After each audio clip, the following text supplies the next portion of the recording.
What's up, guys? Mark Williamson, the Golf Yogi here for Golfers RX. I get a lot of emails from Golfers RX customers and members every week, and generally it's how to specifically do an exercise that we show here on one of our instructional videos. But I've been getting a number recently that have just been saying, hey, this is too advanced for me. There's no way I'm going to be able to get into that, whether it's balance, rotation, shoulders, whatever it is. So we're going to do a little series here on just some simple things that you can be doing. These are as introductory gets.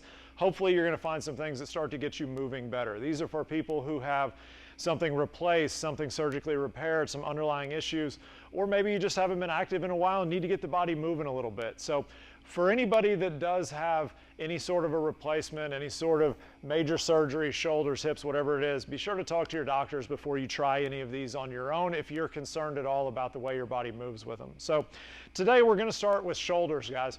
So one of the big things we want out of our shoulders in the golf swing is we don't want rounded, slumped forward shoulders. We want to be able to maintain that spine angle. We want to be able to open the shoulders up. So a couple of very simple ones today. Going to give you a couple of ways that we can do this. We're all in the same boat here, whether you have really open shoulders or really tight shoulders. If we interlace these hands behind our back, and don't worry, I'll give you an option here in a minute if you can't. If we start to work this fist up, eventually we're going to go forward. Now, if you look, we're not getting any deeper into that. It's the exact same angle that we have there, but we feel like we're going deeper when we start leaning forward. So for these first ones, we're going to stand up nice and tall. You can interlace the hands behind your back. If your shoulders are pretty tight, maybe just barely fingertips, a little more open, we might come in. If your shoulders are super tight, go into the bathroom, grab a little hand towel, same thing. You're just going to grab it wherever you can get those hands together. Maybe it's wide, maybe it's a little closer in there together.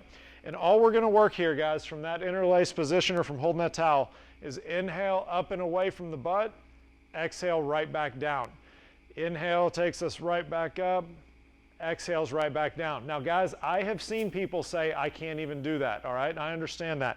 What we're trying to find here, and literally I've seen people interlace their hands, get fingertips back here, and just engage. That's all they're getting. They might move an inch and release. That's fine. Engage, might move an inch. That's fine. If that's all the room you're getting out of that, the more you can work on that engagement, working that fist up, eventually it's going to keep going higher and higher and higher. But you have to start somewhere. If you get back there, even holding the towel, and you can just barely move, that's fine. But feel that engagement start to open through the shoulders with that one.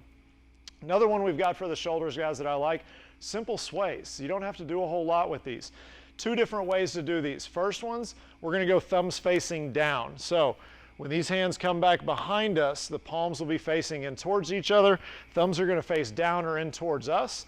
In the front, I don't really care what you do, guys. I kind of wrap up, give myself a hug through these. That's fine. Doesn't matter. You can cross the arms up. I try to switch them each time. But when these thumbs are down, palms are facing back, we get a lot of range of motion here, guys. So what we're looking for, the biggest goal that we have when we're trying to find this, is get rid of all the tension in your arms. Your arms should feel like overcooked spaghetti, just loose as can be. Easy little sways back and forth there, guys. Start to open up a little bit. Should get a little bit towards the front of the shoulders. Might feel a little bit in the back because we're getting that extra range of motion there. The other way we do these, call these hitchhikers, guys. We're going to take our thumbs out. Thumbs are going to face back. Go into these a little slower. Your range of motion is about half of what you get when the palms are facing in towards each other. This is going to open a lot more front of the shoulders, get into the chest a little bit. Should feel fantastic for you guys.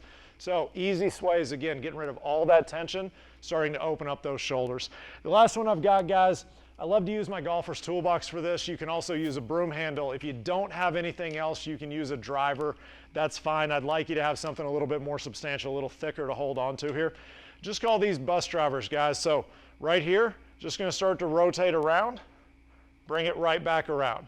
So the whole point of this, guys, is we want to keep the arms straight. Okay, so the more we're doing these, if we go over and we bend the elbows, all of a sudden it looks like we're doing a lot. We're really not. So straight arms. Doesn't matter if you only get to here, guys. Start to rotate, feel some rotation, some mobility working all the way through those shoulders. The more you do these, you might start to get a little bit more room in there, take them a little bit deeper. So these are just some simple ones to start with, guys. Hopefully these start to open the shoulders a little bit. One thing that I like to tell everybody, our max in any of these is about 70%. We're trying to loosen, we're trying to elongate, we're trying to open. We're not trying to get tighter. So whatever you feel like your max is, we're only going to about 70% of that. So give these a shot, guys. If you have any questions about them, feel free to give me an email. It's mark@thegolfyogi.com. Always happy to answer your questions. Go out and play some great golf.